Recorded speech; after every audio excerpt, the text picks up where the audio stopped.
The early morning light crept through the blinds of a modest two-bedroom home in South Atlanta. Dust particles danced in the soft sunbeam that fell across a threadbare rug, once vibrant with color but now dulled by time and wear. Mabel Townsend, 76 years old, sat hunched on the edge of her living room couch, clutching her chest. Her breathing was shallow. Pain coiled through her ribs like barbed wire, and each inhalation felt like betrayal. Before we deep dive into this interesting story, subscribe to our channel, and tell us where are you watching from. Share in the comments below. She had lived in this house for over 50 years. The walls knew her voice, her grief, her laughter. They remembered when she and her late husband, Leonard, had raised their only son, Malcolm, here. Mabel had been a school teacher, not the kind who merely delivered lessons, but the kind who built futures. Children she'd once tutored had gone on to become lawyers, doctors, and business owners. Her impact had stretched far beyond the chalkboard. But now, in her aging body and quiet isolation, she felt like an afterthought to the very society she'd helped build. The pain had started 3 days earlier. Dull aches in her back, a slight twinge when she coughed. She'd chalked it up to age, arthritis, maybe even fatigue. But that morning, it had grown fierce, radiating from her left shoulder into her chest, hot and throbbing. She'd dialed 911 twice. The first time she was put on hold. The second time the dispatcher had asked her to confirm her address 3 times before saying someone will be on the way soon. That was 2 hours ago. Mabel sat alone, beads of sweat dotting her temple, her nightgown clinging to her skin. The silence in the house wasn't peaceful. It was oppressive, a reminder that help might not come. It wasn't just medical negligence. It was patterned systemic neglect. This neighborhood, predominantly black, lower income, was served by the least funded emergency units in the city. One paramedic for every 30,000 residents. Old equipment, overworked, undertrained staff. If the same call had come from a neighborhood 10 miles north, help would have arrived within 10 minutes. She leaned forward, reaching for her cell phone again. Her fingers trembled as she pressed redial. Her voice cracked, her breath catching. "Please," she whispered into the receiver. "I'm having trouble breathing." The dispatcher this time sounded young, distracted. "Ma'am, we have your previous call logged. We've got a unit in the area. They'll get there when they can. Just stay calm, all right?" Click. Mabel stared at the phone, as if willing it to ring back. Her head fell into her hands. This wasn't how she was supposed to grow old. Invisible, expendable. She had taught history, and now she was becoming part of it, quietly erased.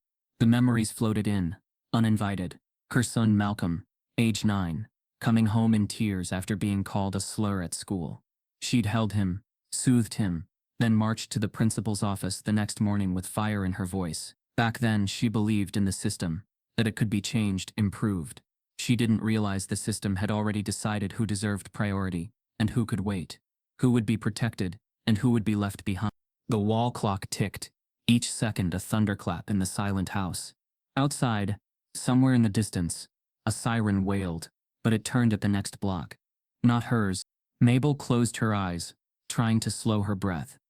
She thought of Malcolm again, now a man, now important. She hadn't wanted to bother him. He was always so busy, leading troops, flying cross-country, handling things she couldn't even begin to imagine. She hated asking for help, especially from him. He'd done enough already. But her pride was now neck-deep in pain. She reached for her landline this time, the one with speed dial. Malcolm's name blinked on the tiny screen. Her finger hovered above the button. No, she thought. He'll worry too much. He'll leave his post. I just need a doctor. A sharp jab in her chest made her gasp. She pressed the button. 1 ring. 2. Voicemail. "Mal, baby. I'm not feeling so good today. Just thought I'd let you know. It's probably nothing. You don't need to call back right away. I love you." She hung up. Seconds later, the pain surged again. Stronger. She nearly collapsed forward, catching herself against the coffee table. Her elbow knocked over a framed photo. Her Malcolm and Leonard on the day Malcolm graduated from West Point. She stared at it, willing strength from the frozen smiles. Then finally, the distant rumble of tires on pavement. Outside, a white and red EMS vehicle turned slowly into her street. No urgency, no lights, just routine patrol speed, as if this were a neighborhood of nuisances, not emergencies. Inside the ambulance, Paramedic Bryce Miller glanced at the clipboard on his lap. His partner, yawning, asked, "What's the address?" Bryce read it off. His lips curled slightly. "This one again?" he muttered. "Didn't she call last week too? These folks always crying wolf." They parked casually in front of Mabel's home. No rush, no stretcher, just indifference in blue uniforms. Inside, Mabel tried to stand. Her legs shook. Her world swam. She heard the car door open, but didn't feel relief. She felt something colder. She was about to meet help, the kind that came reluctantly, dragging its feet, and judgment behind it. As the paramedic steps inside, a single word from Mabel's lips breaks the tension. A whisper, barely audible. "Call Malcolm." Bryce Miller slammed the door of the ambulance with the kind of casual carelessness that came from too many years of not giving a damn. He adjusted the Velcro on his vest and yawned as he walked up the cracked sidewalk toward the faded white door. His boots crunched over loose gravel and brittle grass. The neighborhood irritated him, not just because it looked like poverty wore its bones on the outside, but because he'd been here too many times for calls he swore were never real emergencies. In his mid-30s, Bryce had the lean, tired face of a man who'd once tried harder. The creases around his eyes weren't from age, but from fatigue, impatience, and the permanent squint of judgment. His partner, Reyes, a soft-spoken rookie barely 2 months in, trailed behind him, holding a small trauma bag, like it might bite him. Bryce glanced back at him, annoyed. "You can leave that. She probably just wants a ride to the hospital. They'll do a full workup and find nothing." Again, Reyes hesitated. "Shouldn't we?" Bryce cut him off. "Don't make this into a thing. You'll learn. Most of these calls out here, 90% noise.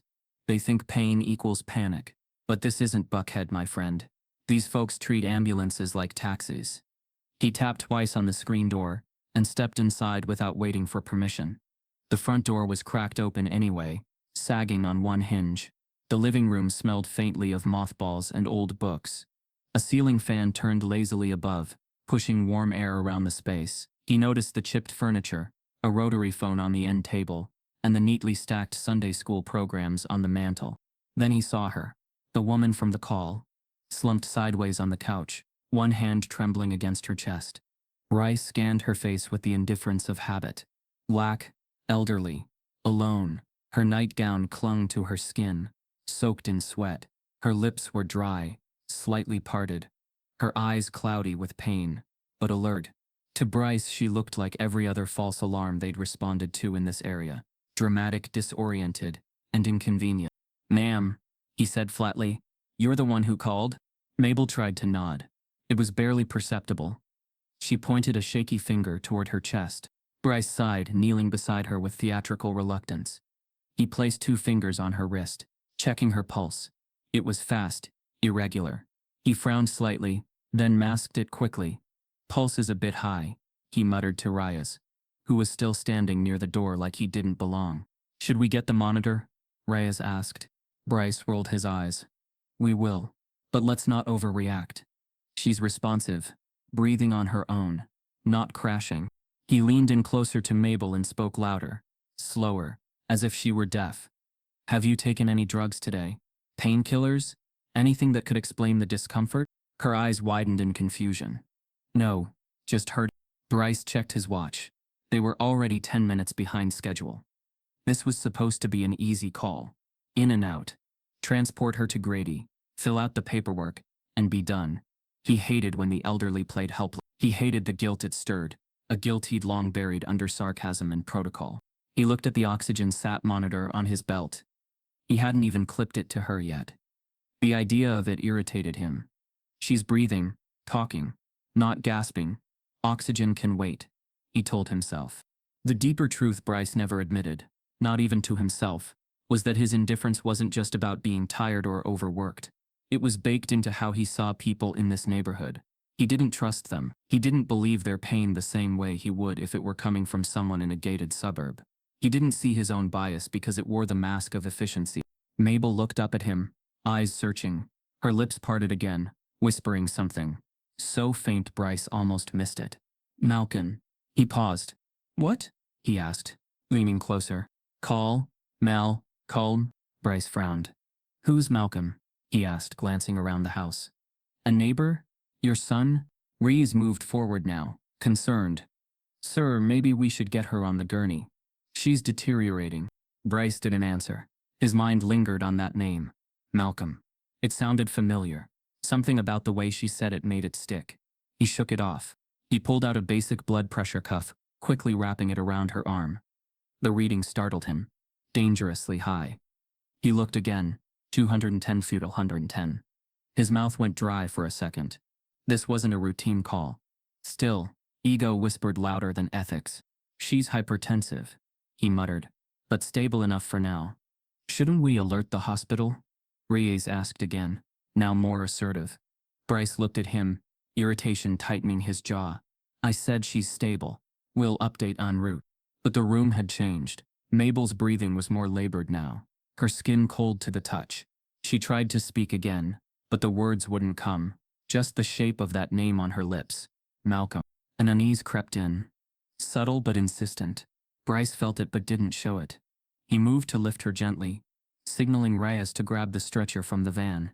As his partner stepped outside, Bryce glanced again at the mantel. A framed photo stared back at him. Mabel, a man in uniform beside her, his arm around her shoulders, his military dress sharp, face confident, 4 stars gleaming on the lapel. Bryce's breath caught in his throat. It couldn't be. He picked up the photo slowly, staring into the eyes of the man next to Mabel. That face, that uniform, that name under the frame, General Malcolm D. Townsend. Suddenly the name wasn't just a name. It was the name. Bryce's stomach turned. He'd seen that face on TV, military briefings, presidential events, a 4-star general, national hero. And this woman, was his mother? Just then, the front door creaked, and outside, the unmistakable sound of a black SUV pulling up cut through the air, low, authoritative, military plates gleaming under the sun. The hum of fluorescent lights overhead was constant, steady, almost meditative, a fitting backdrop to the war room's intensity at the Pentagon. Screens lined the walls, streaming data and live feeds from global posts. In the center stood General Malcolm Townsend, tall, sharply built, with skin the color of deep mahogany and eyes that had long mastered the art of restraint. Clad in full uniform, his chest bore ribbons that told stories of conflict and command, victories and impossible calls. 4 stars shimmered on each shoulder, symbols of power, earned, never gifted. But in that room full of suits, screens and polished protocol, Malcolm was more than his title. He was a balancing act. The man who had once been a scared, skinny boy, running from sirens in South Atlanta, now standing at the highest rung of military leadership. Few knew how tightly those two identities clashed inside him. He stood at the head of the table, speaking calmly but firmly about troop relocation in East Africa. The way he carried himself demanded attention, not by volume, but by presence. His voice held the steadiness of someone who had seen war up close, and still managed to choose clarity over chaos. Resource shortages won't justify instability, he said, clicking through slides. We control what we can. That includes perception. We don't just win by firepower. We win by integrity. As his team nodded and jotted down notes, Malcolm's phone, an old flip model he carried alongside the issued smart device, vibrated quietly in his pocket. That phone was reserved for only one thing: home. He excused himself with a quick glance, his movements smooth, precise. In a hallway just outside the room, where polished boots met silent floors, Malcolm answered the call. Malcolm Townsend, he said, voice firm but softening. The voice on the other end trembled. General, this is Loretta. I live 2 doors down from your mama. I didn't know if I should call, but I saw an ambulance outside her house and, Malcolm, your mama's in trouble. Malcolm froze. His heart slammed against his ribs, but his face betrayed nothing. Years of command taught him to hold back emotion, to analyze first. But this was different. This wasn't geopolitics. This was blood. Did you speak to her? He asked, already moving down the corridor, his tone sharpening. Is she conscious? Responsive? I tried, but they closed the door too quick. Something about the way that white medic looked at her, like she was nothing, like she didn't matter. And your mama looked scared, baby. Real scared. A storm built quietly behind his eyes. He hung up without another word.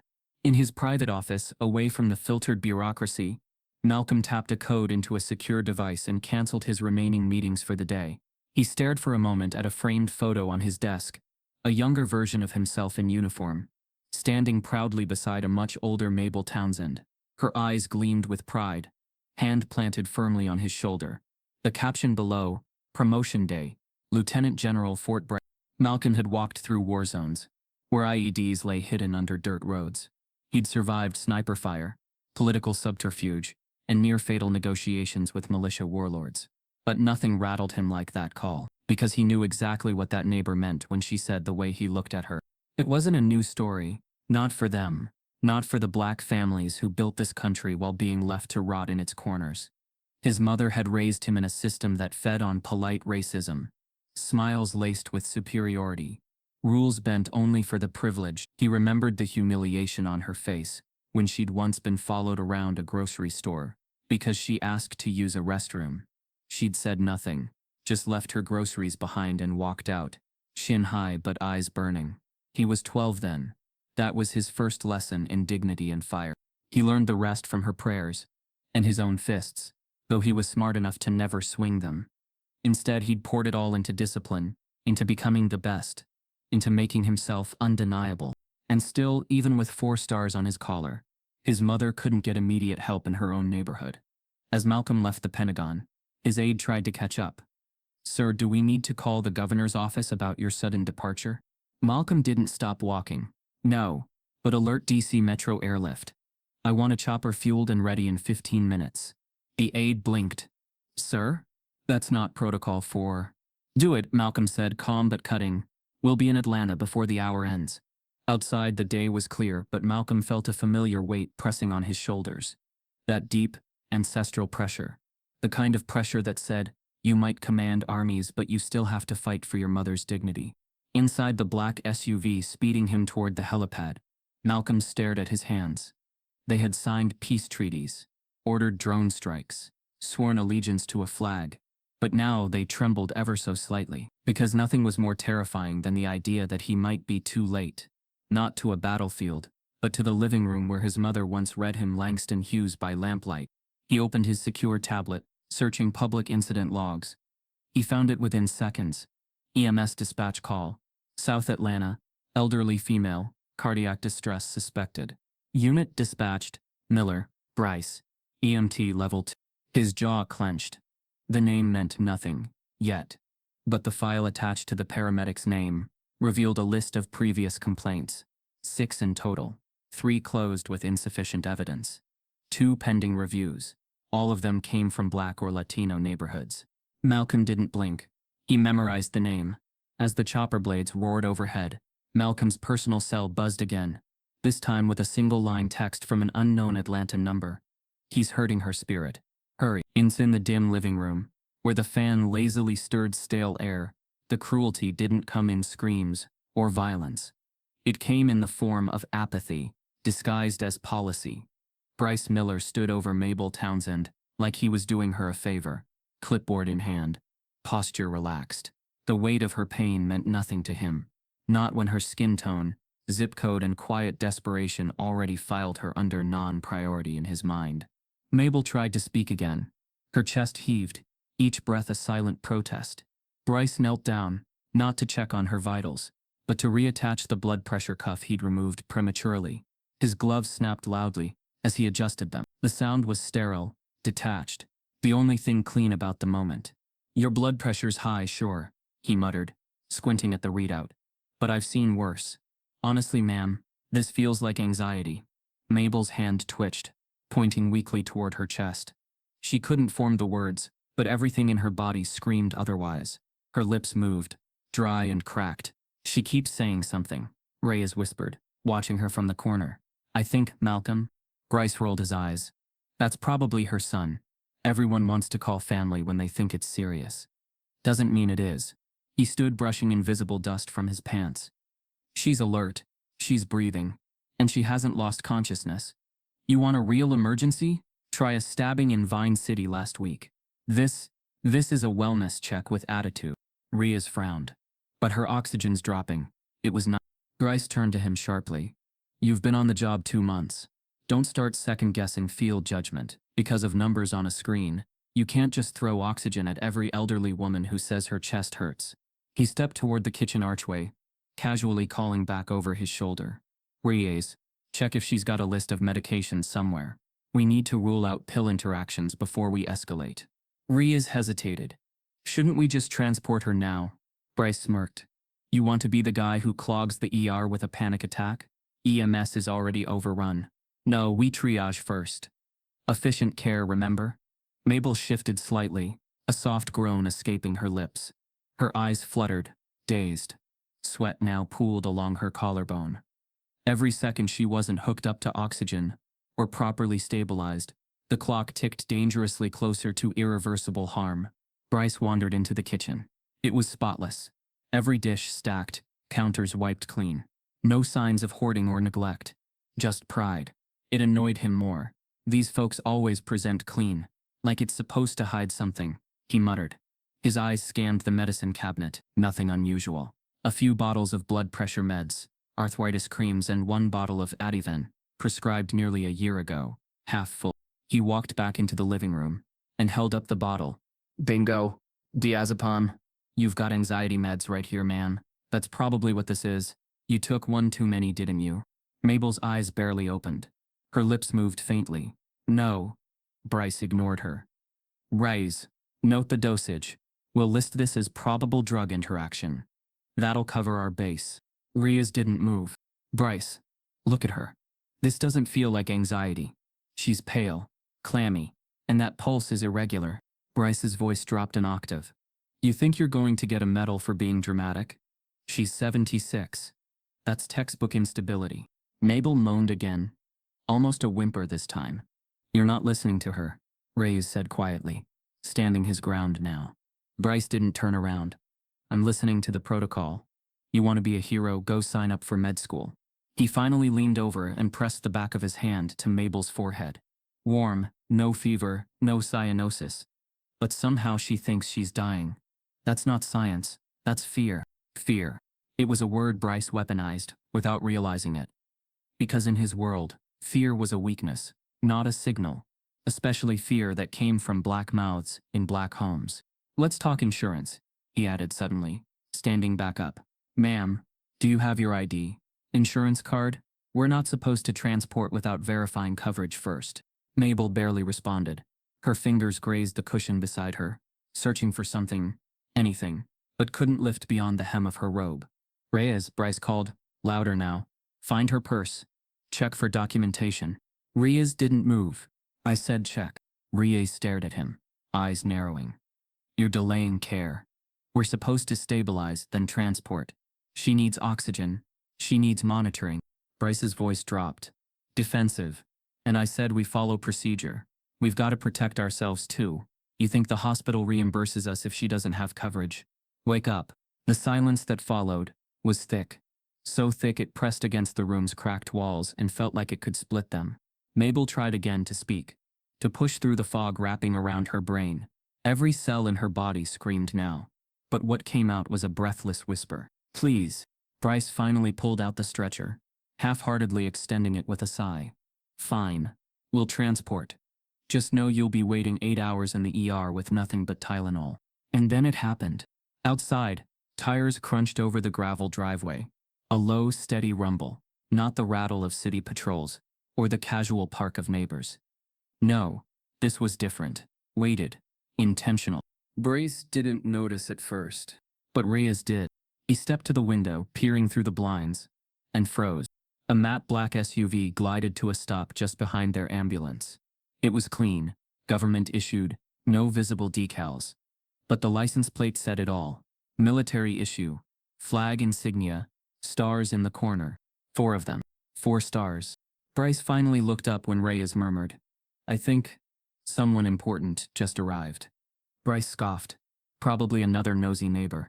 Reyes didn't answer, because stepping out of that SUV wasn't a neighbor. It was a man who'd crossed continents, commanded legions, and now stared at the house with the fury of a son in the presence of a general. As Malcolm D. Townsend steps onto the front walk, his chest straight, stars gleaming, the screen door creaks open from the inside, and Bryce, still holding the pill bottle, turns slowly, unaware that his world is about to collapse. The first thing that touched the ground were the boots, high-shined, regulation issue, black as night, and polished with reverence. They stepped out from the black SUV with deliberate weight, the kind that made sidewalks remember who had walked them. As General Malcolm Townsend emerged, the morning sunlight caught the 4 silver stars on his shoulder tabs, making them gleam like sharp memories. Every movement was deliberate, measured, steeped in decades of discipline. He didn't walk, he arrived. The air around him shifted, like the temperature itself had dropped 2 degrees. Across the street, blinds lifted. Porch screens creaked. One by one, the neighborhood leaned in. Elderly men paused their coffee. Mothers hushed their children mid-sentence. Everyone knew who he was, or rather what he represented. Not just a general, not just a success story, but one of theirs, risen far beyond what the world said black boys from the South could ever become. Malcolm paused at the base of the cracked walkway that led up to his mother's house. His face was a mask, neutral, but impossibly sharp. His eyes scanned the home, noting the ambulance crookedly parked out front, its back doors still open like an afterthought. His gaze trailed to the grass trampled by carelessness, the front screen door left half swinging in the breeze, and a sense of unease rooted itself deeper. Something wasn't right. Not just because of the call. Not just because of the text. But because this wasn't how emergencies were supposed to look. Not for a woman who had spent her life teaching civics, guiding children through the weight of this country's promise. Not for his mother. Inside, Bryce was still mid-sentence, holding the pill bottle, like a trophy of deduction. So, we're looking at an anxiety case. Maybe accidental over-medication. It happens. But no, everyone wants to make it bigger than it is. Maria's had backed away from the stretcher. His gaze remained fixed at the window. Bryce, he said, his voice suddenly dry. Bryce glanced at him. What now? Someone just stepped out of that SUV. You might wanna come look. Bryce sighed theatrically, walking toward the front door with the pill bottle still in hand. Unless it's the mayor, I really don't care. But the moment he stepped onto the porch, he froze. There he was, not 10 feet away. Standing at the foot of the walkway was a man who looked like he belonged on a news broadcast. Not in this weathered neighborhood. His uniform was pristine. Medals lined his chest with military precision. But it was the stars. Those 4 stars that made Bryce's heart momentarily stutter. He squinted. No, couldn't be. That face. That posture. That presence. Bryce stepped down from the porch. Sir? Can I help you? Malcolm didn't respond. His eyes were locked not on Bryce, but on the front window, where a pale hand weakly tapped the glass. His mother. It was that tap, so faint, yet deliberate, that cracked something inside him. He hadn't even seen her yet, but her need reached him before her voice ever could. His spine straightened even more. Bryce tried again, slightly louder. Sir, this is an active medical call. I'll need you to stay back until... Malcolm's eyes snapped to Bryce, and in that moment, Bryce saw it. Recognition, controlled rage, power cloaked in stillness. Malcolm stepped forward slowly. Are you the attending medic? Bryce swallowed. Yes, Paramedic Miller. She called about chest pains. But we're managing the situation. Probably anxiety. Riaz now stood just behind the screen door, barely breathing. Malcolm's gaze never shifted. You're managing it? By delaying oxygen? By interrogating her over prescription bottles? By leaving her uncovered in that heat? Bryce opened his mouth, but no words came. Malcolm took another step. His voice didn't rise. It sharpened. Do you know who she is? Bryce hesitated. I wasn't aware. She is Mabel Ruth Townsend. She taught 3 decades of children in this city. She read to them when their parents couldn't. She fed them when the system wouldn't. She taught justice when the curriculum refused to include it. He pointed toward the house, and inside that house, while you stood judging her from your clipboard, my mother whispered my name, because she thought she was dying. The silence between them was deafening. Neighbors had gathered closer now, silently watching from porches and sidewalks. Even the birds seemed to pause mid-chirp. Malcolm's voice lowered, but the fury behind it boiled hotter. You treated her like she didn't matter. But let me make one thing clear. You're standing on federal accountability now. And every second you continue to breathe without helping her is a choice you will answer for. Bryce stammered. I didn't realize. No, Malcolm cut in. You didn't care. And that's worse.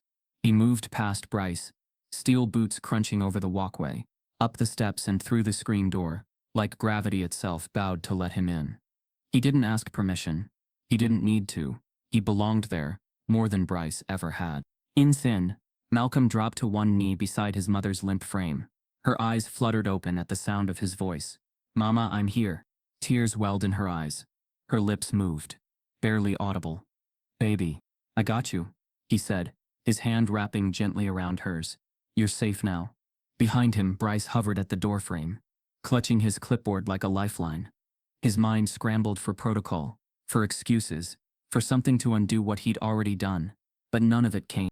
Malcolm stood slowly, still holding his mother's hand, and turned to face Bryce. "Call your supervisor, and don't touch another black patient, until you do." Bryce Miller stood rooted in the doorway like the threshold itself had turned to stone beneath his feet. The clipboard in his hand felt heavier now, no longer a shield but a burden. His eyes tracked every slow, deliberate movement Malcolm made, from the kneel beside Mabel to the quiet dignity in how he reassured her. Something primal curled in Bryce's gut, coiling tighter with each heartbeat. For the first time in years he was afraid, not of violence, but of exposure. He watched Malcolm rise, calm yet commanding, every inch of his uniform crisp, each ribbon a silent rebuke.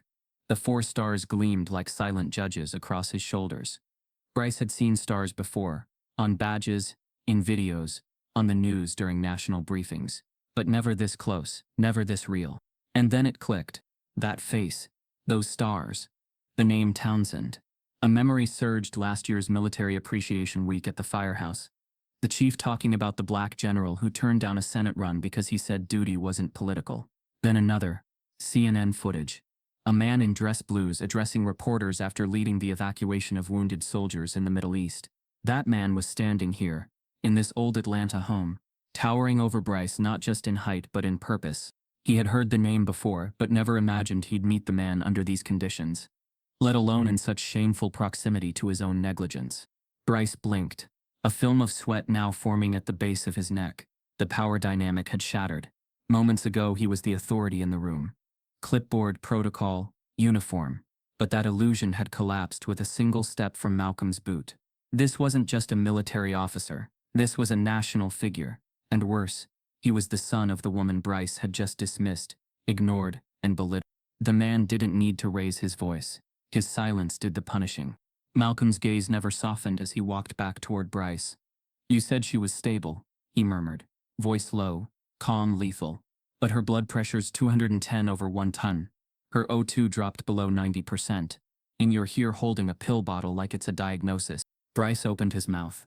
"Sir, I didn't know she was—" "You didn't care who she was," Malcolm corrected, cutting through the air like a scalpel. "That's the point. You didn't see a woman. You saw a burden." Reyes, still standing by the wall, looked away, shame tightening across his brow. He had seen the whole thing, every dismissive glance, every hesitated treatment, every inch of Bryce's indifference. "You questioned her need for care," Malcolm continued, his voice heavy with measured rage.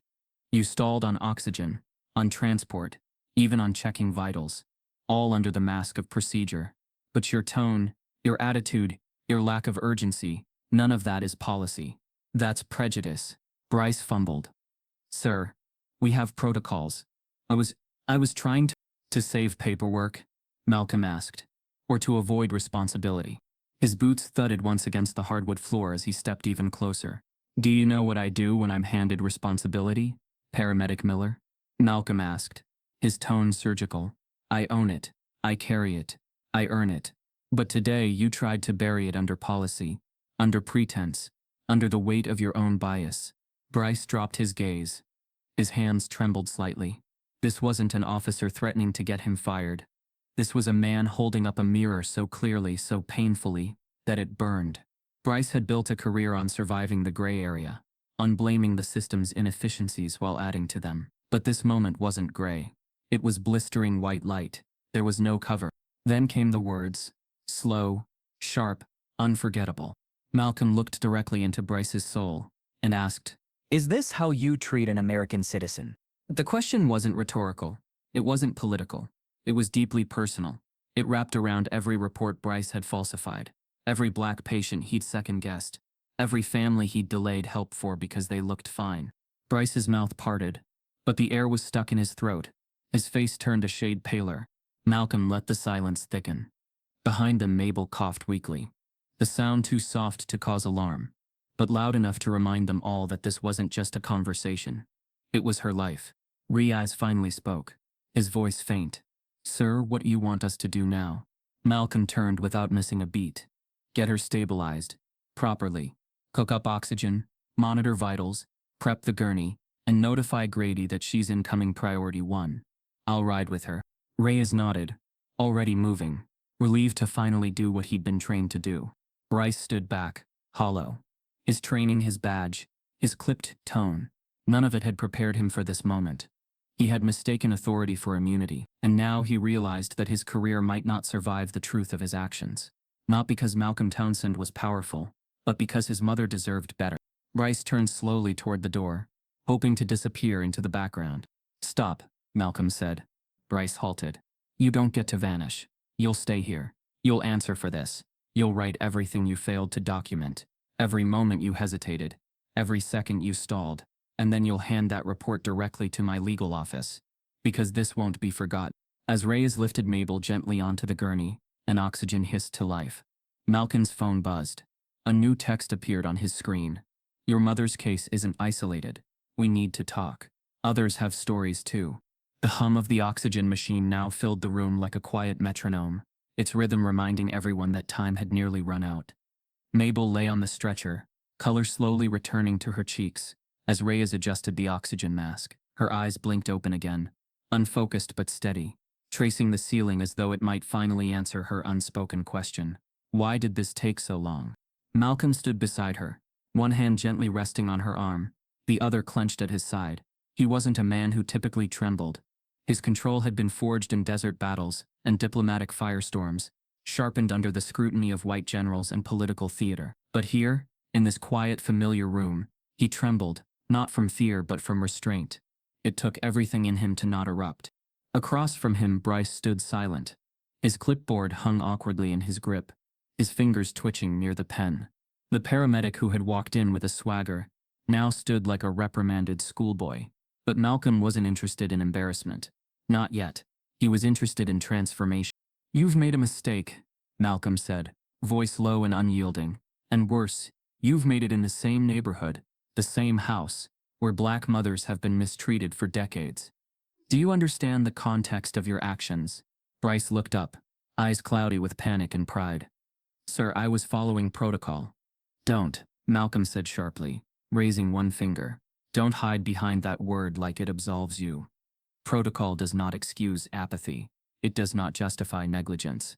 And it damn sure does not give you license to interpret pain through the lens of prejudice." Reyes shifted uncomfortably, continuing to monitor Mabel's vitals.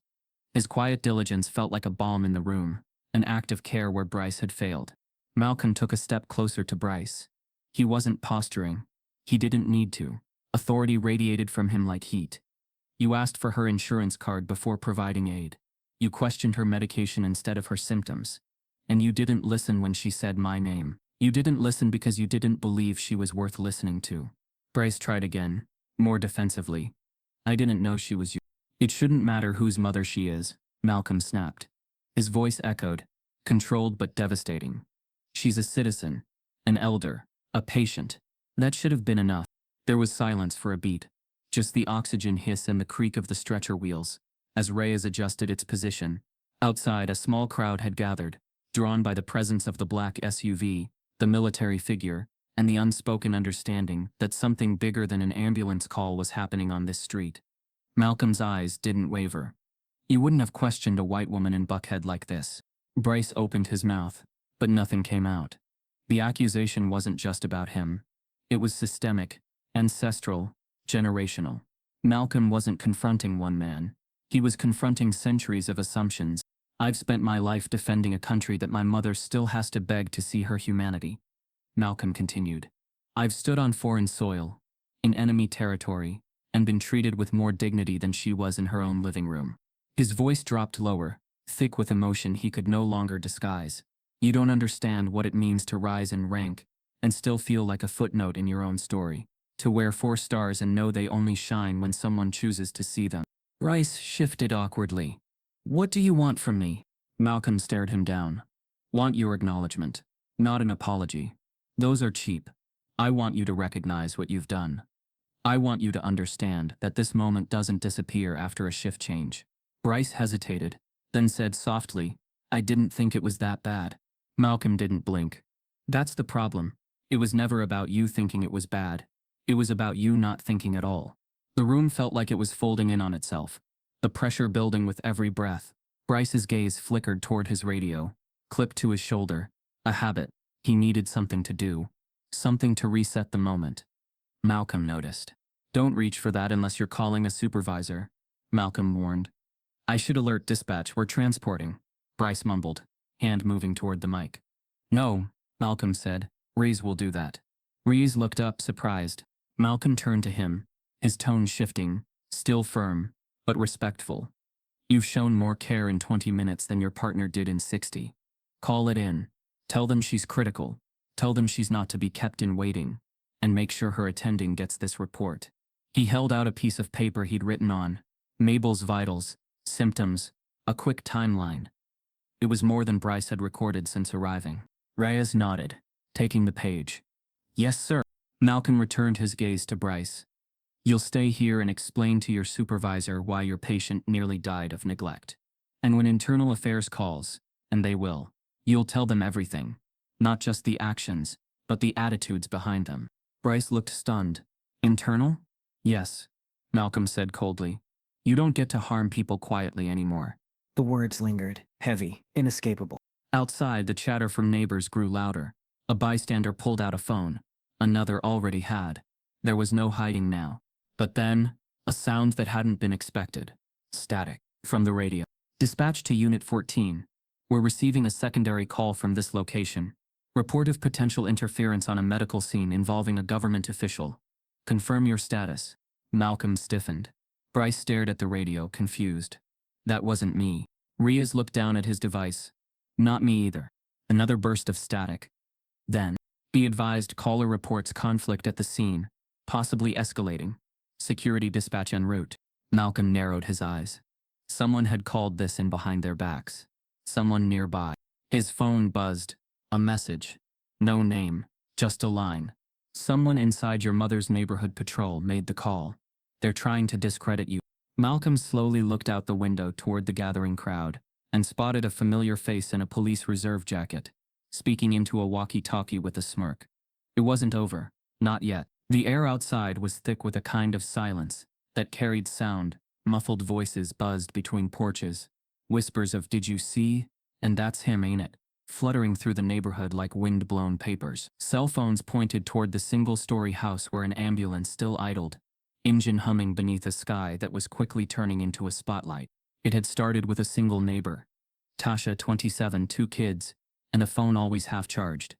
She'd stepped onto her porch when the black SUV had pulled up, phone in hand, instinct guiding her thumb to record. She hadn't known who the man was at first, only that the moment he appeared, something shifted in the atmosphere. There was gravity in his presence, and tension in the way the white paramedic had looked at him.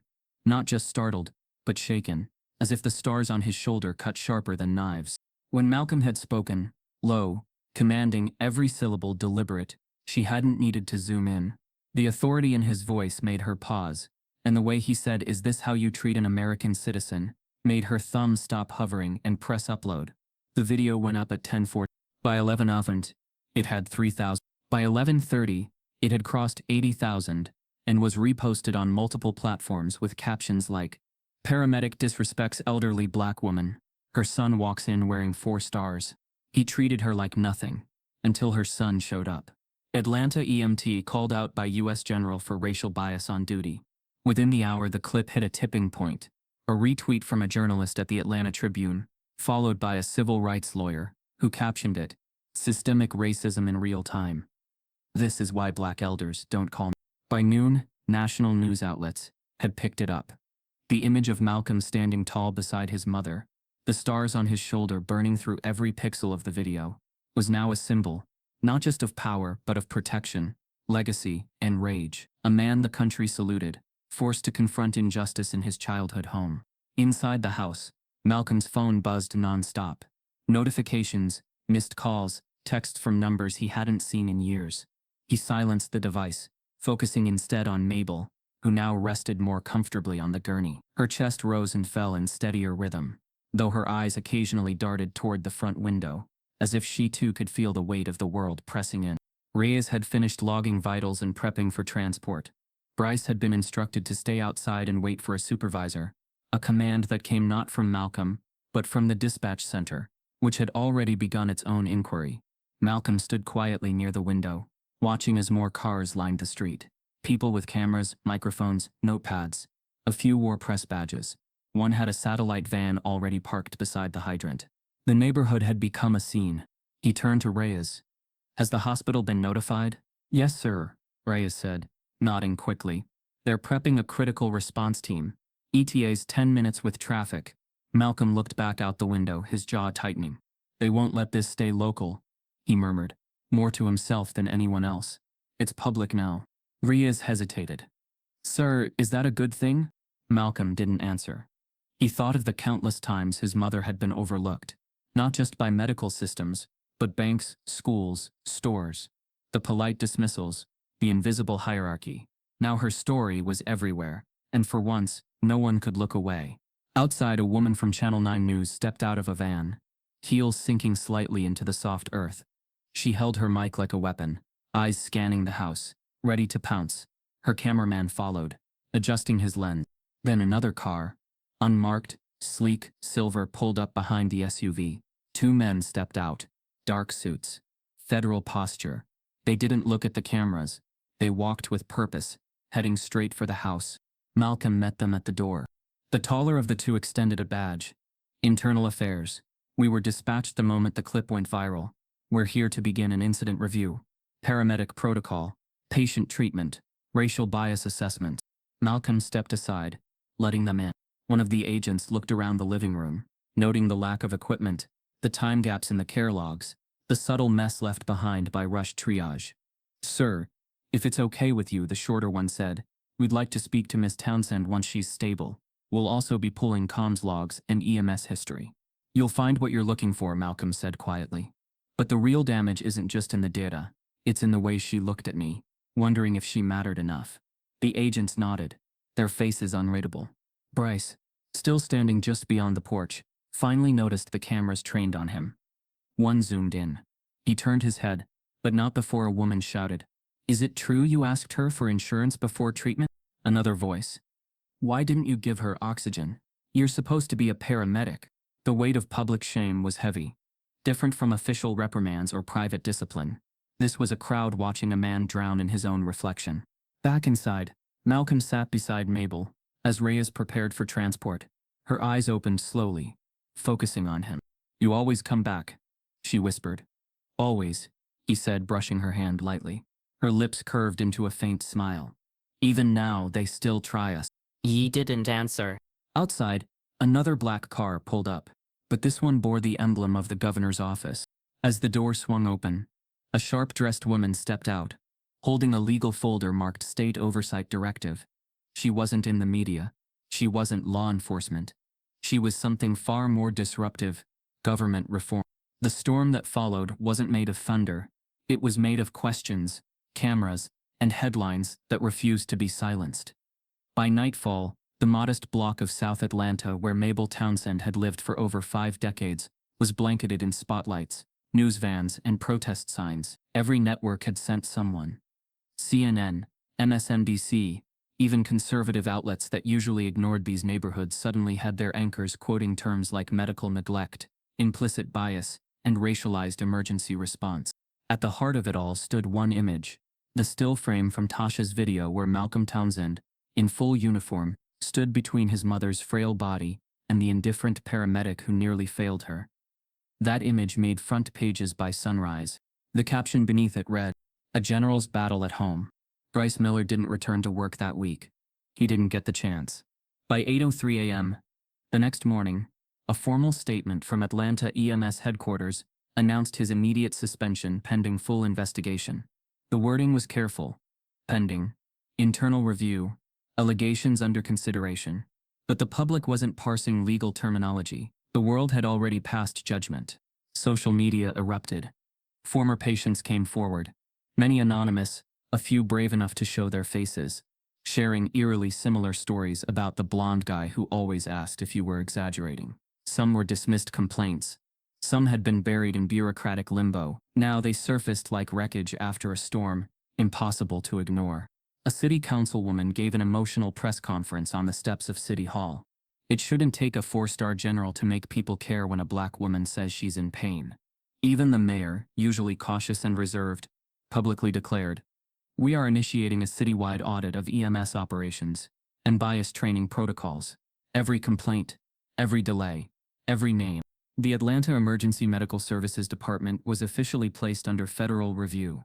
A joint task force of health officials, civil rights investigators, and legal advisors moved in swiftly, conducting interviews, seizing dispatch records, reviewing body cam footage, and communications logs. The audit wasn't just local.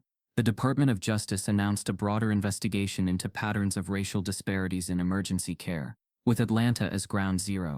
Inside Grady Memorial Hospital, however, all that noise remained outside the sterile halls and low whispers of the ICU. Malcolm sat beside his mother, hour after hour, watching her chest rise and fall under the rhythmic click of the heart monitor.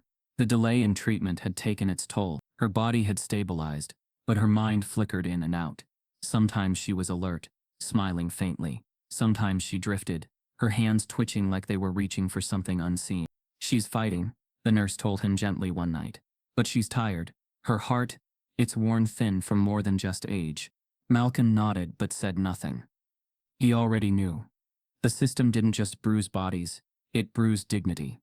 It bruised time. It bruised the sacred space where people were supposed to feel safe, especially women like his mother, who had spent a lifetime building, teaching, nurturing a country that often forgot her until it needed her. What haunted him most wasn't the paramedic. It was that none of it was surprising. Not the delay, not the doubt, not the assumptions. The only shocking part had been that someone had finally captured it, that the nation had been forced to see what so many had been saying for years, in lawsuits, vigils and funerals. But even amidst that storm, Malcolm moved with purpose.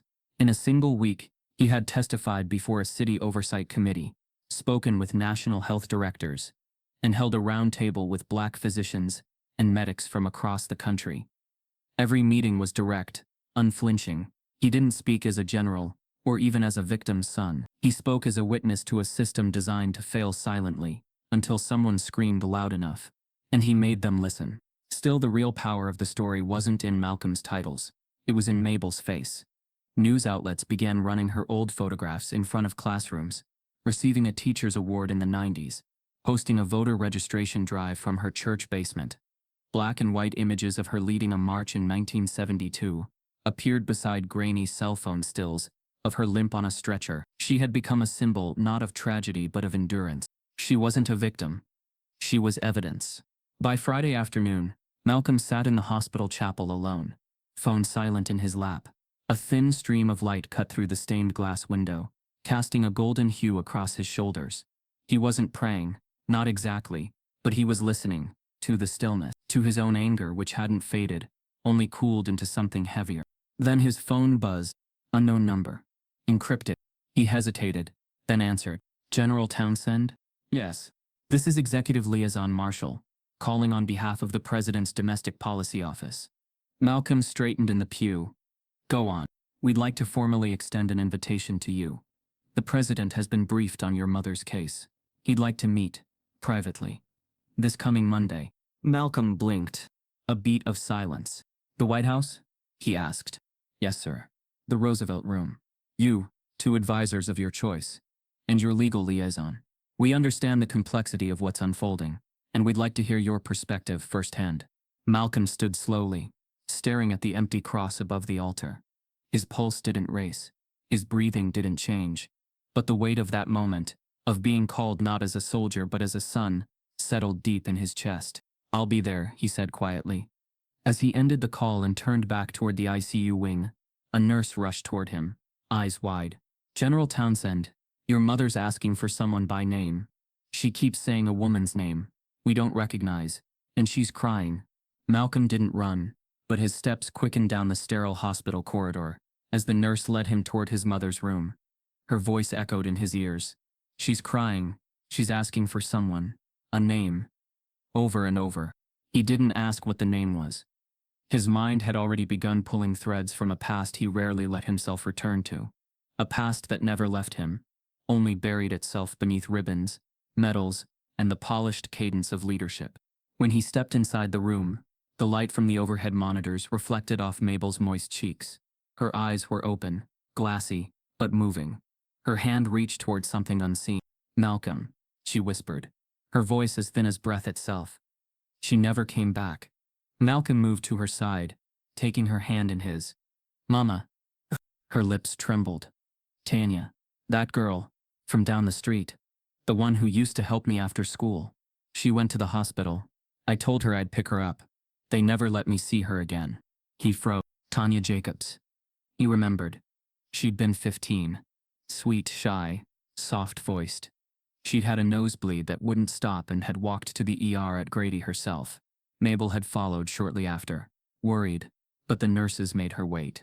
Hours passed. By the time they let Mabel in, Tanya had died from a burst vessel in her brain. That had been 36 years ago. No lawsuit, no inquiry, just a funeral and a wall of silence. Malcolm had barely been 12. She kept saying she was dizzy. Mabel murmured, tears slipping sideways into her pillow. But they said she was just hysterical. Malcolm's throat tightened. He gripped her hand more firmly. "You remember all of it. I remember everything they ignored." Her words struck him deeper than anything he'd heard on the battlefield. Because this wasn't war, it was the residue of a lifetime of quiet violations, of pain politely dismissed, of grief folded and stored away in the corners of a strong woman's memory. Mabel's story wasn't singular. It was typical, and that was the horror of it. As she drifted back into shallow sleep, Malcolm sat there, his mother's fragile fingers in his hand, the pulse of generational trauma drumming in his chest. He thought about their old apartment, a 2-bedroom unit in a housing project, surrounded by chain-link fences and broken streetlights. He remembered nights when the power was out, and Mabel would light candles, not for romance or mood, but necessity. Yet somehow she'd made it feel like ritual, like strength. He remembered being followed in stores, frisked on his way home from school, stared at by white teachers who smiled too tightly. He remembered watching Mabel switch between voices, one for home, warm and unrestricted, and one for the outside world, clipped and respectable. Respectable didn't protect them. It never had. The lie that excellence would save them had shadowed his entire career. He believed for years that if he rose high enough, if he dressed sharp enough, if he saluted clean enough, then he could insulate his family from injustice. But the truth had always been lingering beneath the surface. His mother, the foundation of that belief, had been left to suffer in silence until the world watched her suffer. That was the only reason change began. It wasn't his stars that made them listen. It was the video. The shame of it choked him. His success hadn't saved her. It had only made her pain visible. And now, the nation wanted to hear him speak. He opened his phone and read through the email again from the White House liaison. "Roosevelt Room. Monday. Your voice matters. Bring truth." Malcolm knew what they were hoping for. A strong, composed general, delivering poised insights and policy suggestions. But what he was preparing wasn't just a speech, it was a reckoning. Because this moment wasn't about one woman. It was about centuries, about pain swept under paperwork and labeled non-urgent. Mabel's strength had always been in her silence. She endured, absorbed, withstood, and in doing so she represented every grandmother, every black woman who'd been told her pain was too loud, too inconvenient, too easily dismissed. Malcolm wasn't going to be composed. He was going to be honest. He stood slowly, bent over, and kissed his mother's forehead. "I'll tell them, Mama. I'll tell them everything." Outside her room, a hospital chaplain waited quietly. She handed Malcolm a folded note. "One of the nurses said she saw you praying earlier. Thought this might help." He opened it. Inside, in neat, unfamiliar handwriting, it read, "Don't just wear your stars. Burn them into the sky." He didn't know who wrote it, but he knew what it meant. As he walked out of the ICU and toward the exit, a figure stepped into his path, a woman in a gray blazer, federal badge around her neck.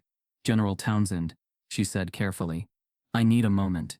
There's been a development regarding the paramedics case, one that changes everything." The Roosevelt Room was colder than Malcolm expected. Not in temperature, but in tone.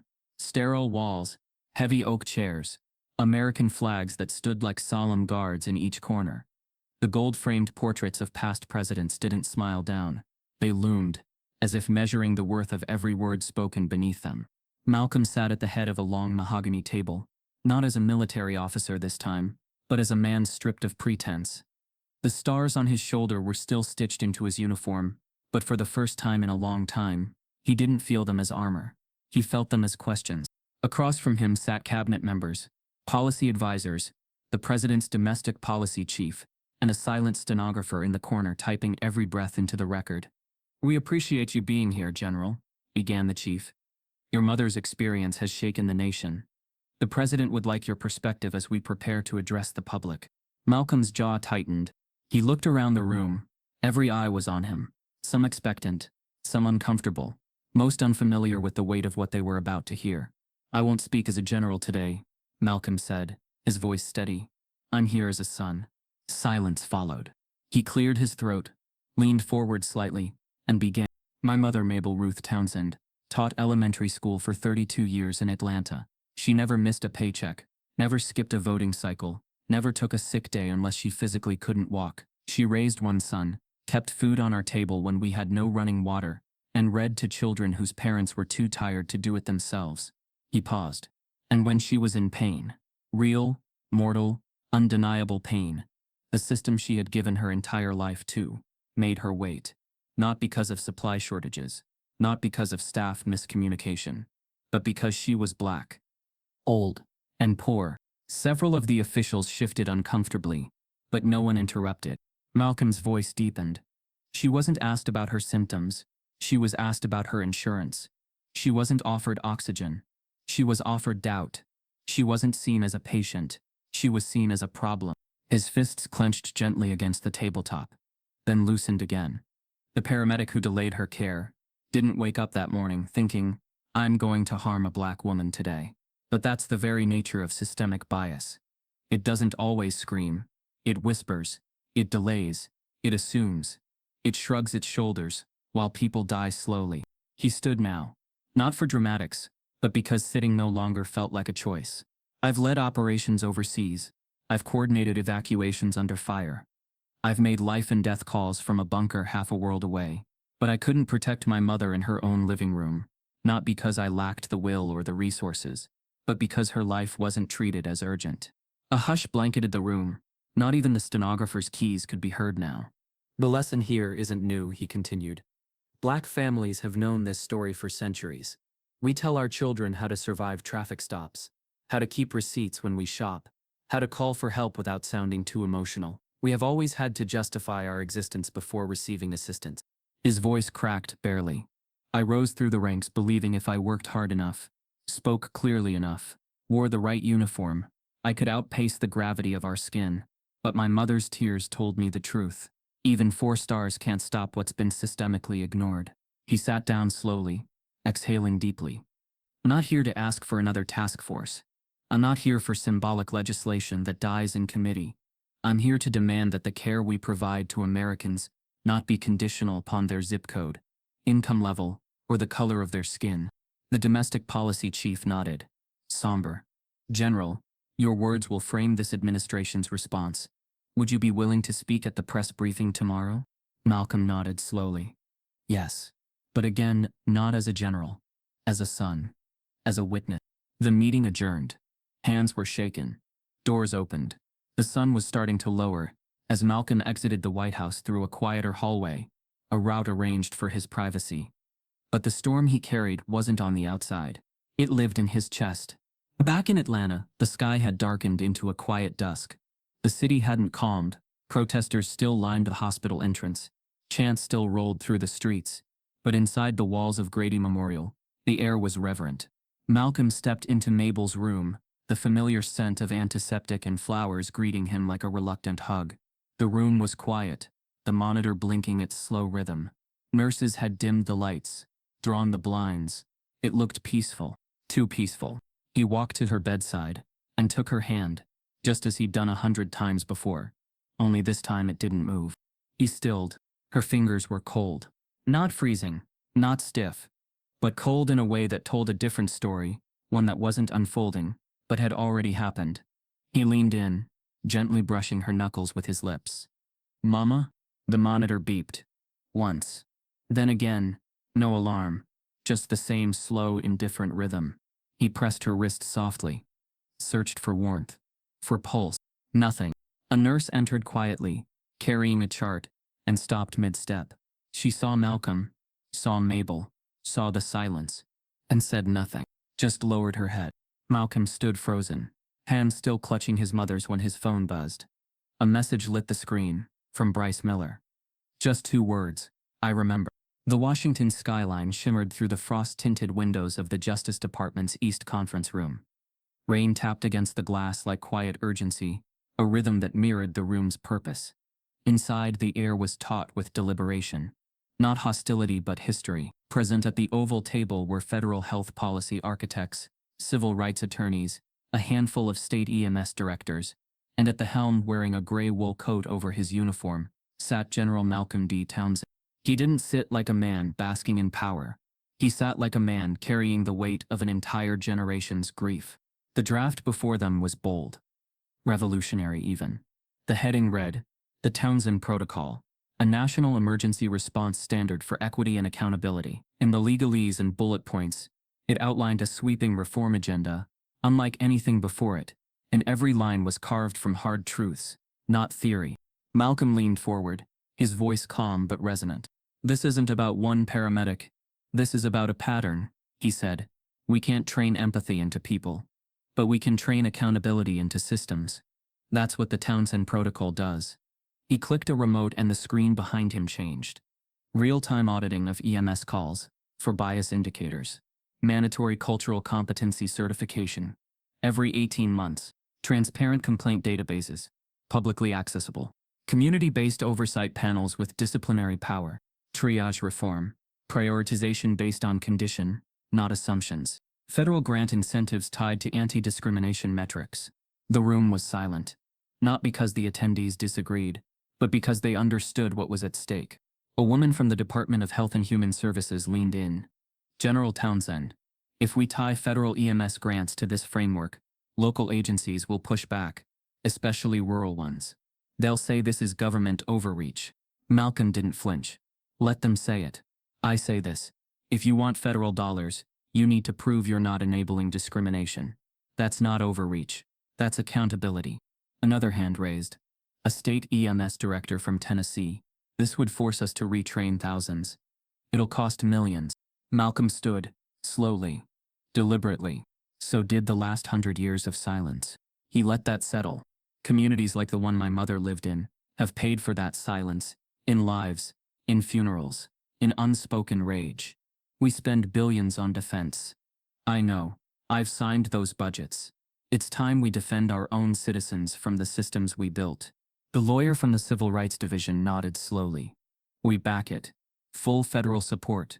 You get this protocol passed through committee. We'll fast-track it." A murmur of agreement spread. Malcolm exhaled quietly. But his heart remained wary. He knew legislative gears were slow, rusted by apathy and bureaucracy. But he also knew something had changed. The story had cracked the surface. Now it was about how wide that crack could grow, and what could rise through it. Back in Atlanta, the city had begun to shift. The EMS department, once a bureaucratic bunker, now operated under interim leadership. Bryce Miller's record, along with a dozen others, had been handed over to a newly formed investigative unit. Complaints that had been closed were being reopened. A hotline was launched for patients to report bias in real time. But not everyone was thrilled. Online, backlash brewed. Pundits accused Malcolm of militarizing medicine, of turning a personal tragedy into a political agenda. One anchor called the Townsend Protocol a woke landmine. But Malcolm didn't respond to critics. He didn't have to. The communities that had long been ignored were finally speaking louder than their silence. Church groups printed copies of the protocol to distribute at town halls. A coalition of black nurses submitted an open letter supporting it. Civil rights groups used it as a template to demand change in other public systems. Policing, education, housing. The reckoning had reached its boiling point. And through it all, Malcolm's visits to the hospital never wavered. He came every evening, sat beside Mabel's bed. Sometimes he spoke to her softly, recounting the hearings. Sometimes he just sat, holding her hand, willing her to hear the change she had sparked. Doctors said her condition was steady, but unpredictable. The damage from the delay had affected neurological responses. But she was strong, they said, stronger than most. He knew that. He'd always known that. On a Friday afternoon, Malcolm stood before a packed audience at Spelman College. The auditorium was filled with young black women, many of them nursing students, medics in training, and activists. He spoke not as a policymaker, but as a son. My mother, he said, wasn't just a patient. She was a compass. Her dignity wasn't fragile. It was quiet. It never asked for recognition, but it deserved protection. He paused. The Townsend Protocol isn't a law named for a tragedy. It's a promise carved from sacrifice. A map out of the madness. Applause thundered through the room. But Malcolm's smile was faint. Not because he wasn't proud, but because one thing still hadn't happened. She hadn't opened her eyes. He left the college and drove straight to Grady. Rain tapped on his windshield like it had in D.C. that day. It was as if the world had been drumming the same rhythm since this began. He entered the ICU, past familiar nurses who now greeted him with reverence. Mabel's room was calm, monitors stable. A soft gospel hum played from the corner speaker. The nurse on duty smiled as he stepped in. She's been quiet today, but maybe she's waiting for you. Malcolm sat. Took her hand. The protocol had passed committee. The funding had been unlocked.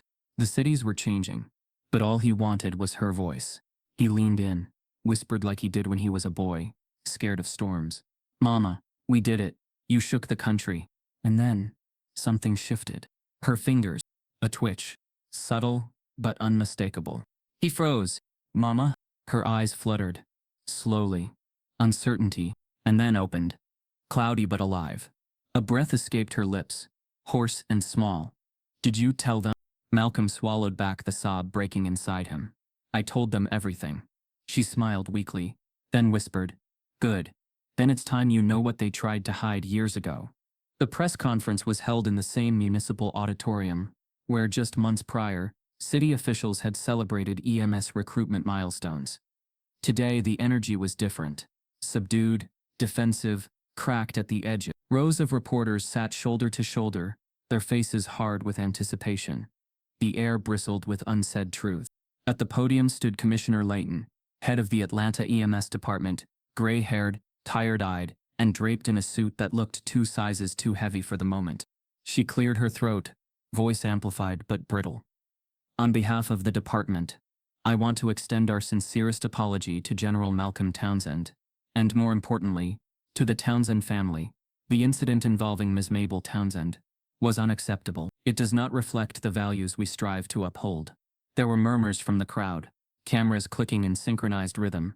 We acknowledge that the response time, the questioning, and the treatment provided by our field medic fell below professional standards. We are reviewing all involved staff and initiating a new round of training centered on cultural sensitivity, patient communication, and anti-bias education. We will also reevaluate our dispatch prioritization model for underserved communities. She paused, breathing heavily, before adding, We cannot undo what happened, but we will do better. Applause scattered awkwardly, polite, performative, thin as tissue. In the front row, Malcolm sat still, hands interlocked in his lap. His dress uniform gleamed, every fold and stripe perfect, but his face was unflinching stone. He didn't clap. Outside, the crowd watching from monitors stirred. Protesters held signs. Real justice, not press statements. Accountability over optics. Black pain is not a training module. When Malcolm took the stage, the silence was immediate and absolute. He looked directly into the cameras. There's a difference, he began, voice measured, between apology and accountability. And right now, I'm only hearing the former. A hush gripped the auditorium. My mother, he continued, was treated like a disruption. Not a patient, not a teacher, not a mother, just another complaint in a broken system. And now the very agency responsible for that failure wants to say sorry and move forward. He shook his head. I won't allow it. Cameras zoomed in. Reporters leaned forward. The moment had turned. I don't need your press releases, Malcolm said, voice sharpening. I need legislative backing. I need independent auditing of response logs. I need civilian review boards with subpoena power. And I need Bryce Miller's personnel file, unredacted, released for public examination. A low gasp rippled through the room. Malcolm stepped down from the podium, walking past Commissioner Layton without so much as a glance. The crowd erupted, some cheering, others stunned, but all understanding something seismic had shifted. Backstage, a reporter from the Atlanta Weekly Tribune approached Malcolm, young, sharp-eyed, voice barely above a whisper. "General Townsend, we've uncovered something." Malcolm turned, nodding slightly for her to continue. "Bryce Miller. He's had 6 prior complaints. 3 for delayed care, 4 filed by black patients, 1 even alleged verbal mistreatment during transport. But none of them were investigated. They were quietly closed." Malcolm's face darkened. "Show me." She handed him a folder, slim but damning. Each page was a case. An echo, a person ignored, names crossed out, handwritten notes that read unsubstantiated, caller's condition resolved at ER, or no evidence of misconduct. But one stood out. A woman named Dolores Fields, 68, hypertension, claimed she was berated by a white paramedic when she requested a hospital further from her home, one with better cardiac care. The note from the supervisor read, "Patient perceived as combative, paramedic acted within situational judgment." Dolores died in the waiting room 20 minutes after arrival. Malcolm closed the file slowly. "Where did you get this?" he asked. The reporter's gaze didn't flinch. "Internal whistleblower. Someone saw the video of your mother and couldn't stay quiet anymore." Malcolm nodded once, heavy with the weight of déjà vu. "Tell your editor, this isn't just a story. This is evidence." As he exited the building, microphones rushed toward him again. "General Townsend, do you accept the apology from the EMS department?" someone shouted. He stopped mid-step, turned slowly. "No," he said flatly, "because words without action are just another form of erasure." Reporters scrambled to transcribe. Social feeds lit up in real time. But Malcolm didn't stop walking. He knew now what he had to do. He wasn't just testifying in Washington next week. He was building a case, not a symbolic one, a federal one. That night, as Malcolm reviewed Dolores Fields' file again in his hotel room, his phone lit up with a blocked number. He answered cautiously, and a hushed voice said, "You need to be careful. There's more to Bryce's record, and the city's trying to bury it." The hospital room held its breath. Mabel's eyes remained open, fragile but piercing, as if time itself had slowed to accommodate her return. She blinked against the soft light, her gaze adjusting not to the room, but to her son, older now than she ever imagined she'd live to see him become. A general. A protector. But still, unmistakably, her boy. Malcolm leaned in, tears suspended but unshed. He whispered again, "Mama, what did they try to hide?"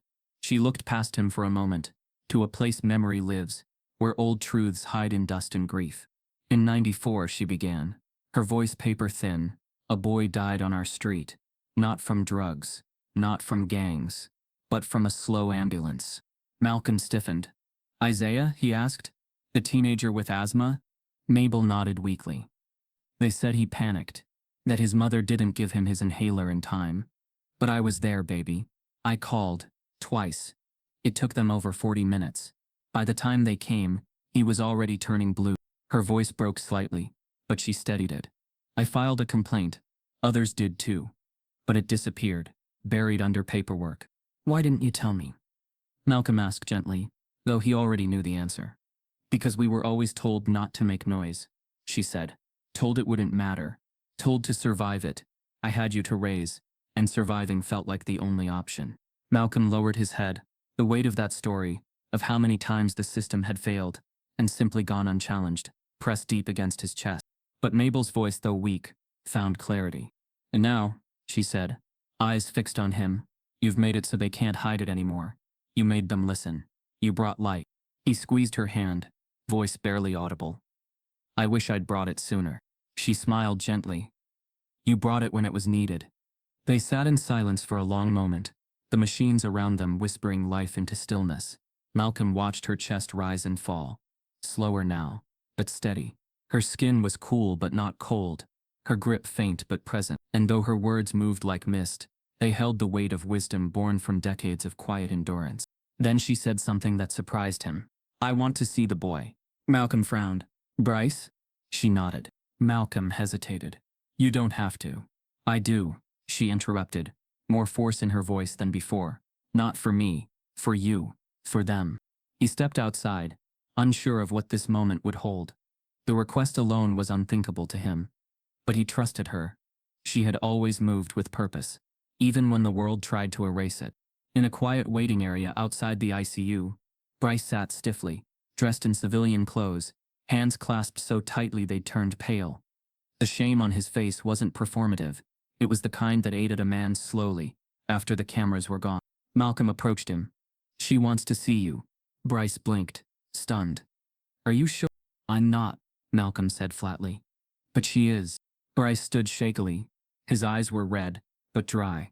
No tears. Just fear and something else Malcolm hadn't expected. Remorse without deflection. He entered the room slowly, as if afraid it would reject him. Mabel turned her head, eyes locking on him. He couldn't meet them at first. But eventually, he forced himself to look. "I remember you," she said softly. "I'm sorry," Bryce blurted. "I should have done more. I should have known. I should have known. I don't deserve—" "You don't," she said gently, and Bryce's shoulders collapsed. "But that's not the point," she continued. "This isn't about what you deserve. It's about what you do now." He looked at her stunned. "Own what happened," she said. "Don't hide behind protocol. Don't say you were just tired. Say the truth. You didn't believe me. You saw my color before you saw my pain." Bryce's jaw trembled. "I know. Then change something," she said. "Don't wait for another story to go viral. Be the reason someone else doesn't end up like me." He nodded, unable to speak. Then, with the smallest motion, she reached out and placed her hand over his. "I forgive you," she whispered. "But I'll be watching." A faint, broken chuckle escaped her lips. "From a higher office than yours." Tears finally fell down Bryce's cheeks. He left quietly, a different man than the one who had walked in. Not absolved, but awakened. Malcolm returned, standing at his mother's side. Her face had softened. "You didn't have to do that," he said. "I did," she replied. "Justice matters, son. But so does grace." He sat beside her once more, silence wrapping around them like a blanket stitched in memory. They didn't speak for a while. There was nothing left to say. Only time left to share. The monitors hummed. Outside, the city turned slowly, unaware that the woman inside this quiet room had just delivered her final, most profound lesson. Mabel's breathing slowed. Malcolm felt her fingers twitch, not from distress but from release. Her eyes fluttered open once more, locking onto him. "You did good," she whispered. "Real good." He gripped her hand, tears finally falling. "I love you, Mama," she exhaled, a soft, steady sigh, and then no more. The room didn't change. The machines didn't shriek. The earth didn't tremble. But Malcolm felt something sacred leave. As he kissed her forehead and whispered goodbye, his phone buzzed again. This time, from the U.S. Senate's office. A new proposal was waiting. Townsend Act, National Emergency Equity Enforcement. The fight had only just begun. The day the clinic opened, the sun rose over South Atlanta in a way it hadn't in decades. Warm golden, unapologetically bright. The street that once bore silence and neglect now buzzed with light. Children darted between legs. Local vendors handed out sweet tea and free produce, and elders dressed in Sunday best stood shoulder to shoulder with city officials, volunteers and neighbors who had never once seen this block on the news for anything good, until now. At the center of it all stood a gleaming new building, modern but modest, its glass windows catching the light like polished truth. Above the doorway, etched in bold bronze lettering, were the words, "The Mabel R. Townsend Community Wellness Center." Inside, fresh paint still carried a hint of newness. The lobby was open, airy, with framed photos of Mabel along the walls. One of her holding a book to a group of children in 1984, another from a city council voter registration event, and one from her retirement party, surrounded by former students, many of whom had returned that very day, now with gray hair and children of their own. At the front, just beneath the registration counter, a plaque read, "For every black woman whose pain was dismissed, and for every son who turned that pain into purpose." Malcolm stood at the podium under the awning outside, a breeze ruffling the edges of his black suit. Not a uniform. Not anymore. After 35 years of service, he'd retired, not because he was done serving, but because he finally understood that leadership required proximity to people, not institution. His voice, when it came, was steady, practiced, but never mechanical. Every word carried marrow. "This center is not a symbol," he began. "It's a correction. He let that sink in. For too long, care has been conditional. On income, on background, on the assumptions we make about those who ask for help. My mother gave her life to a system that often failed her, and she still believed in the power of healing. That's why this space had to be more than a tribute, it had to be a solution. Applause rippled through the crowd. I didn't leave the military because I was tired, Malcolm said. I left because my battlefield changed. Because the war against silence, against apathy, against bureaucratic violence, that war needed a different kind of soldier. He stepped back from the mic, emotions drawing tight behind his eyes. A small girl from the neighborhood, no older than 6, walked up to him with a stethoscope around her neck and handed him a drawing, a picture of a woman with silver hair, holding a heart. For Miss Mabel, she said. Malcolm kneeled, took the picture with both hands, and whispered, "She would have loved you." Inside the clinic, the rooms weren't sterile white, but painted in soft hues: lavender, blue, sage green. Each exam room had murals created by local artists, scenes of mothers with children, elders in rocking chairs, hands holding hands. It wasn't just a medical space, it was a restoration space. Doctors and nurses were selected not just for their credentials, but for their commitment to community. Many of them people of color, many returning to serve neighborhoods they grew up in. And most revolutionary of all, every patient intake form included a section for experience-based concerns, where patients could flag previous bias, discomfort, or fear, without shame. The clinic didn't just treat physical wounds, it treated systemic ones. On the second floor, the Justice and Health exhibit displayed real stories from patients who had once been dismissed, their names anonymized, but their voices finally heard. There were also quiet rooms, not for prayer alone, but for pause. Because Malcolm believed healing couldn't be rushed, and silence sometimes said more than charts ever could. The Townsend Protocol had become federal law.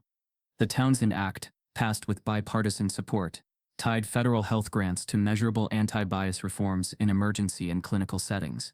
It was the first legislation of its kind. But it wasn't the end. Malcolm had taken on a new mantle: advocate, organizer, speaker. Not with the polished rhetoric of politicians, but with lived truth. He began working with national task forces, building grassroots partnerships with marginalized clinics, and helping train a new generation of medics, ones who knew that treatment began long before a patient was in crisis. His speeches never opened with statistics. They always opened with her name, Mabel. It had become a call to arms, a call to humanity. The clinic became a model. Other cities began building their own versions, and every ribbon cutting, every new protocol, every altered triage sheet traced back to that living room, to a woman with trembling fingers, who whispered for help, and was made to wait. That injustice had been recorded. But her legacy, that had been written in stone. Later that evening, long after the event had ended, Malcolm walked alone through the now quiet halls of the clinic. He passed each room slowly, nodding at staff still working overtime. He paused in one hallway, where a large mural stretched across the wall, a painting of a black woman sitting on a front porch, eyes toward the sky, hand over her heart. Below it in bold black lettering was a quote. Not his, not hers, but spoken by her, and remembered forever. You don't need rank to deserve respect. Malcolm stood there for a long time, until he felt someone step beside him. Bryce, no longer a medic, no longer in uniform, just a man in plain clothes, a folder in his hand. I know I can't undo anything, Bryce said quietly, but I've been working with a team, former EMTs, community volunteers. We want to launch a program. Listen first. It's free training for emergency workers, focused on empathy, no credits, just practice. Malcolm didn't respond immediately. Then he looked at Bryce, not with warmth, but not with ice either. Make sure it's not about saving your name, Malcolm said. Make it about changing theirs. Bryce nodded and walked away. Malcolm turned back to the mural. This building wasn't a monument. It was a mirror, reflecting what this country could be when dignity wasn't selective. Outside, the streetlights flickered on, and just beneath one, a boy stood watching the clinic quietly. The same child who'd once seen his grandmother ignored. He turned to his mother and asked, "Is this where people listen now?" And she replied, "Yes, baby, this is where they finally listen." If Mabel's story moved you, if it made you pause, reflect, or even feel seen, then we invite you to stand with us in the only way that truly matters, by keeping these stories alive. Subscribe to this channel, to be part of a growing community that refuses to look away from injustice. Like this video, if it spoke to something real in you, and share it with a friend, a colleague, a neighbor, because change doesn't always start in courtrooms or capitals. Sometimes it starts with a conversation and a story. Let's make sure voices like Mabel's are never silenced again. Because storytelling is how we remember and how we rise.